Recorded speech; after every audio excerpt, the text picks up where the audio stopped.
গালিব বলে, আমাকে শরাব পান করতে দাও মসজিদে বসে, অথবা এমন জায়গা দেখাও যেখানে খোদা নেই। ইকবাল বলে, মসজিদ আল্লাহর ঘর, পানের জায়গা না। তুমি কাফেরের দিলে যাও যেখানে খোদা নেই।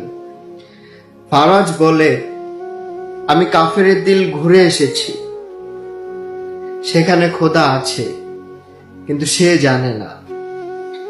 ওয়াইসি বলে, খোদা আছেন দুনিয়ার স্বর্গ জায়গায়, তুমি জান্নাতে যাও, সেখানে পান করার কোনো নিষিদ্ধ নেই।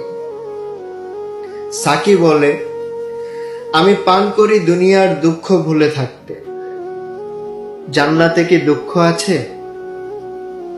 তাই সেখানে শরাব পান করে কোনো মজা নেই।